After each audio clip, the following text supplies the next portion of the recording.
Magandang araw mga kababayan. Narito ang pinakabagong weather update natin ngayong araw, December 15, 2024, Sunday. Alamin natin ang mga lugar na maaapektuhan ng shear line at iba pang weather system na magdadala ng mga pag-ulan sa mga lugar na ito at yung development ng binabantayan nating posibleng bagyo na mabuo next week. Para naman lagi kang updated sa lagay ng panahon, i-click mo lang ang subscribe button. Ngayong araw, dalawang weather system pa din ang higit na mas nakakaapekto sa ating bansa, ang shear line na nagdadala ng ulan sa silangang bahagi ng Southern Luzon, partikular na sa Bicol Region at Northern Samar. At ang northeast monsoon naman o amihan na nagdadala ng malamig na hangin at pag-ulan sa Northern at Central Luzon. Samantala, ang easterlies ang nagdadala ng pulupulong pag-ulan sa natitirang bahagi ng bansa. Kaya't ang magiging lagay ng panahon natin sa iba't ibang rehiyon ay magkakaiba. Sa Bicol Region at Northern Samar, sa mga lugar na ito maulap ang kalangitan na may kalat-kalat na pag-ulan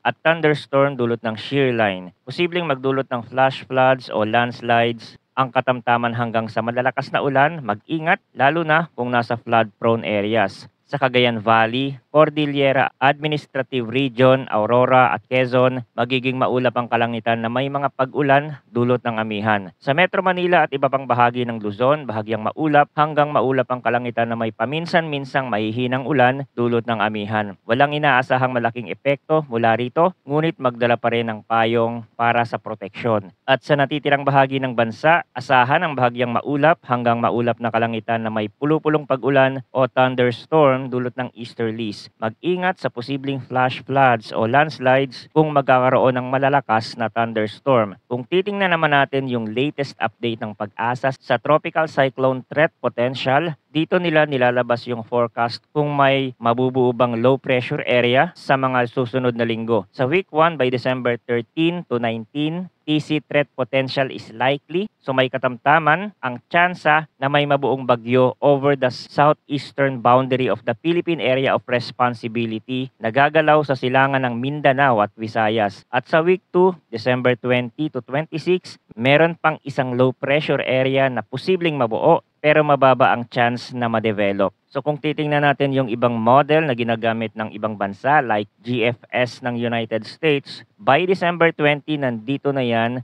at sa Mindanao or Visayas ang posibleng direksyon nito. Anyway, ito yung forecast nila at pwede pang malusaw yan dahil sa lumalakas na amihan. Patuloy natin itong babantayan. At yung kaulapan na ito sa may silangan, merong sama ng panahon na nabubuo dyan, pero mababa pa ang chance na ma-develop na isang bagyo. Ang panahon ay mabilis magbago, kaya't manatiling updated sa mga susunod na ulat mula dito sa channel para sa pinakabagong balita tungkol sa lagay ng panahon. Salamat sa inyong pagtutok at manatiling ligtas.